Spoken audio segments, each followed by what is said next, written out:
السلام علیکم ورحمۃ اللہ وبرکاتہ۔ الحمدللہ رب العالمین والصلاة والسلام علی سید الانبیاء والمرسلین وعلی آلہ وصحبہ اجمعین، اما بعد۔ 21واں پارہ اور 21ویں نشست۔ اللہ تعالیٰ 21ویں پارے کا آغاز فرماتا ہے، اتل ما اوحی الیک من الکتاب واقم الصلاۃ ان الصلاۃ تنہی عن الفحشاء والمنکر ولذکر اللہ اکبر۔ دین کی دعوت دینے والے داعی اور وائس کو دو چیزوں کا حکم دیا جا رہا ہے۔ پہلی چیز یہ کہ قرآن کریم کی تلاوت اور نماز کا اہتمام۔ صرف نماز پڑھ لینا کافی نہیں ہے، بلکہ نماز کو اس کے فرائض اور واجبات کے ساتھ اس کا اہتمام کرنا ضروری ہے۔ نماز انسان کو فحش اور منکرات سے روکتی ہے۔ منکر ایسے گناہ کو کہتے ہیں جس کے حرام ہونے پر شرعی دلیل ہو، اور فحش اس گناہ کو کہتے ہیں جس کو ہر عقل مند شخص برا اور نامناسب سمجھے۔ بعض وقت ہوتا یہ ہے کہ بندہ نماز پڑھتا ہے اور پھر بھی گناہ نہیں چھوڑتا۔ اس آیت کا معنی یہ نہیں ہے کہ نماز بندے سے اس گناہ کو چھڑوا دیتی ہے، اس کا معنی یہ ہے کہ نماز گناہوں سے روکتی ہے۔ روکنا اور ہے، چھڑوانا اور ہے۔ نماز پورے آداب کے ساتھ ہو تو پھر گناہوں سے روکا کرتی ہے۔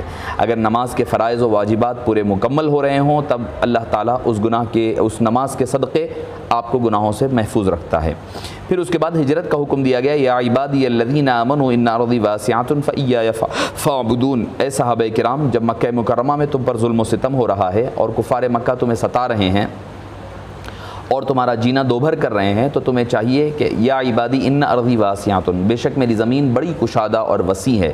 ایک کام کرو کہ یہ چھوڑ دو زمین کو، اس مبارک زمین کو یعنی مکہ مکرمہ کو چھوڑ دو، چھوڑ کر کے دوسری طرف منتقل ہو جایا کرو، ہجرت کر لو۔ اللہ تعالیٰ نے اس میں برکت عطا فرمائی ہے۔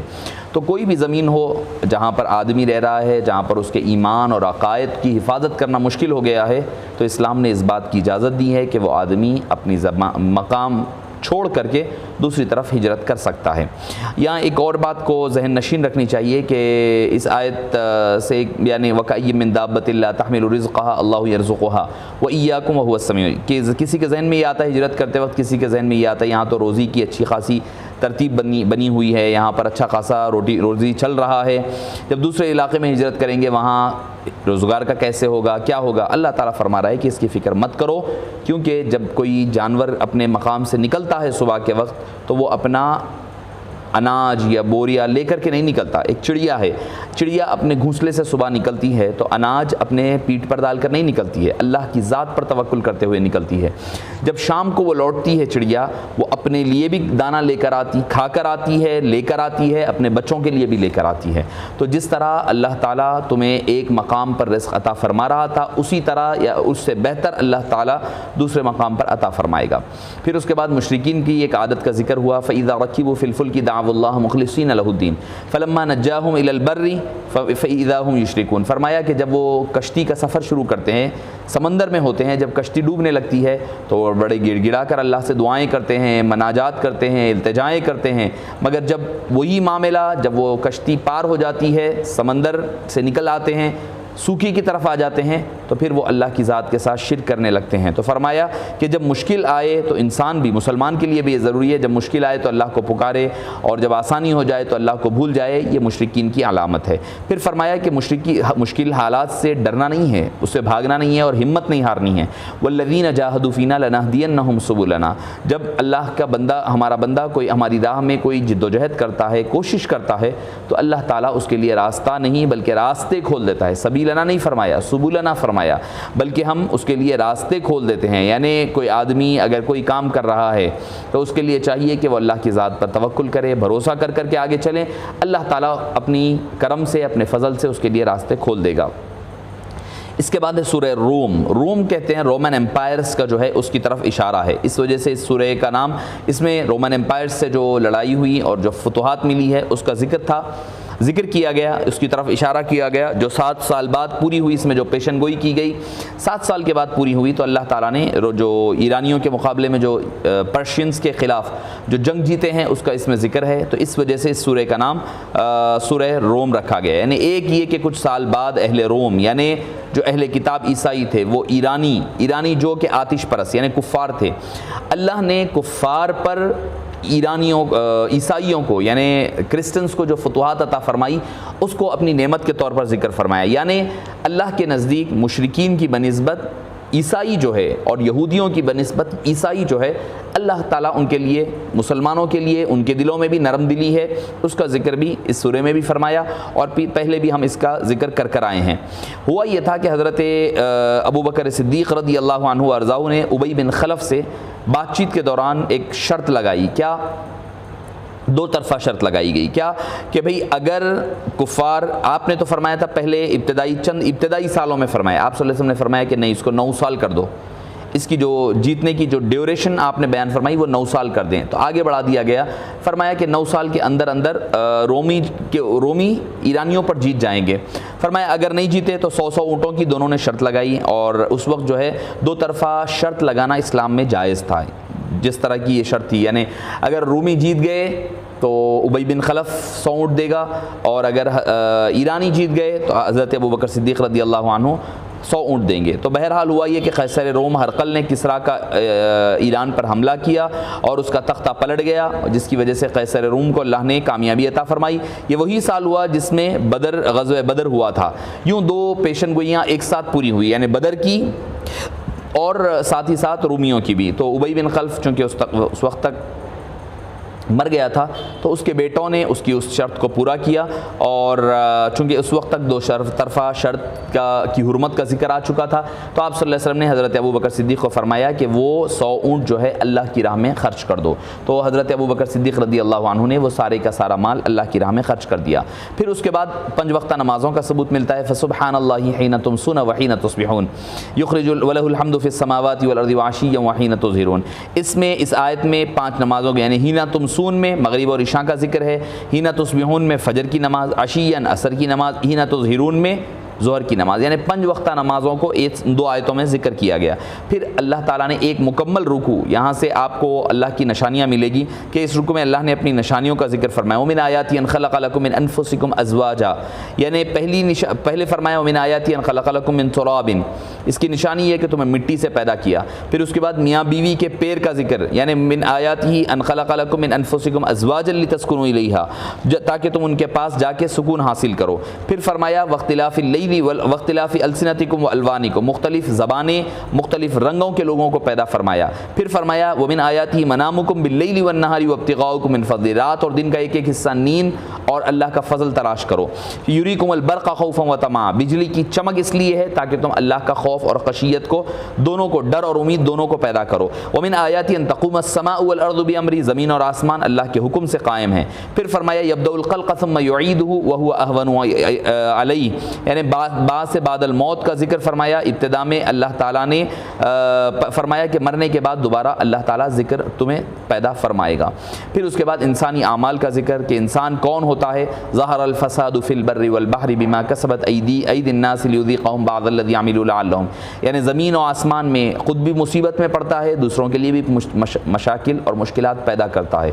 یعنی آدمی کچھ معاملات ایسے ہوتے ہیں جو اس کی حد تک محدود ہوتے ہیں، کچھ معاملات وہ ہوتے ہیں جو اس کی ذات سے بڑھ کر کے لوگوں کے لیے تکلیف کا باعث بن جایا کرتے ہیں۔ اس کے بعد سورہ لقمان کا ذکر آتا ہے۔ لقمان ایک حکیم تھے جن کی چند نصیحتوں کو، ایڈوائزز کو اللہ نے پسند فرمایا اور اس سورہ مبارکہ میں ذکر فرمایا، اس لیے اس کا نام سورہ لقمان رکھا گیا۔ ابتدا میں فرمایا وَمِنَ النَّاسِ مَن يَشْتَرِي لَهْوَ الْحَدِيثِ لِيُضِلَّ عَن سَبِيلِ اللَّهِ بِغَيْرِ عِلْمٍ، فرمایا کہ جو لوگ لہو الحدیث یعنی بری چیزوں کو خریدتے ہیں، تو اس کے بارے میں کئی مفسرین کرام فرماتے ہیں کہ قوم عاد اور سمود کے نضر بن حارث ایک مشرک تھا، تجارت کے لیے مختلف ملکوں کا سفر کرتا، وہاں سے پرانے بادشاہوں کے قصے اور کہانیوں پر مشتمل کتابیں یا گانے لاتا اور لا کر کے وہ کنیزیں خرید لاتا، اہل مکہ کو جمع کرتا اور کہتا کہ محمد صلی اللہ علیہ وسلم تمہیں پرانے وقت کی کہانیاں سنا رہے ہیں، لو میں بھی تمہیں مزیدار کہانیاں اس کے ساتھ ناچ گانا میوزک کے ساتھ سناتا ہوں۔ اللہ تعالیٰ نے اس پر یہ آیت کریمہ نازل فرمائی۔ پھر اس کے بعد حضرت لقمان علیہ السلام کا ذکر، ان کے نصائح، لقمان الحکمت ان اشکر للہ، یعنی اللہ کا شکر ادا کرنے کا ذکر۔ پھر اس کے بعد بیٹے کو ذکر کہ شرک نہ کرنا، شرک بہت بڑا گناہ ہے، اگر کوئی رائی برابر بھی اگر نیکی کے برابر کام کریں گے تو اللہ تعالیٰ تمہیں عطا فرمائے گا اس کا اجر بھی، اگر برائی کرو گے تو کل قیامت کے دن اللہ تعالیٰ لا کر کے تمہارے سامنے رکھ دے گا۔ پھر اس کے بعد نماز کا قائم پابندی کا ذکر، نماز کا حکم دینا، برائی سے روکنا، لوگوں کے ساتھ ترش روی یعنی کیا کہنا چاہیے، اجھڑ پنے سے بات کرنے سے رکنا، زمین پر اکڑ کر چلنا، میانہ روی کے ساتھ چلنا، اپنی آواز کو پست رکھنا، ان ساری چیزوں کی یہ نصیحتیں حضرت لقمان نے اپنے بیٹے کو کی تھی۔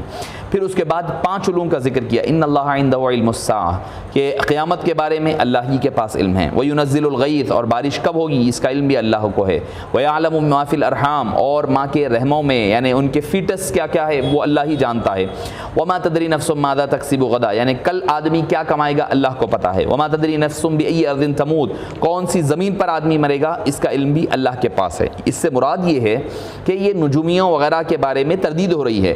اس سے بعض حضرات کیا سمجھتے ہیں آپ صلی اللہ علیہ وسلم کو نعوذ باللہ اس کا علم نہیں ہے، انبیاء کرام کو، اولیاء کو اس کا علم۔ اللہ آگے کیا فرما رہا ہے، ان 5 چیزوں کو ذکر فرما کر کہتا ہے ان اللہ علیم قدیر، بے شک اللہ جاننے والا بھی ہے، خبیر خبر دینے والا بھی ہے، یعنی علم بھی اس کے پاس ہے، اطلاع دینا بھی اس کے ہاتھ میں ہے، جس کو چاہتا ہے وہ خبر عطا فرماتا ہے، جس کو چاہتا ہے اس کی انفارمیشن پہنچا دیا کرتا ہے، یہ اللہ عز و جل کا کمال ہے۔ اللہ تعالیٰ فرما رہا ہے اس کے پاس علوم بھی ہے اور وہ جس کو چاہتا ہے اس کو عطا فرماتا ہے۔ اب اگر آپ دیکھیں تو حبیب پاک صلی اللہ علیہ وسلم نے یہ 5 چیزوں کا ذکر فرمایا ہے۔ علم الساعہ کے بارے میں آپ نے ساری نشانیاں بیان فرما دی۔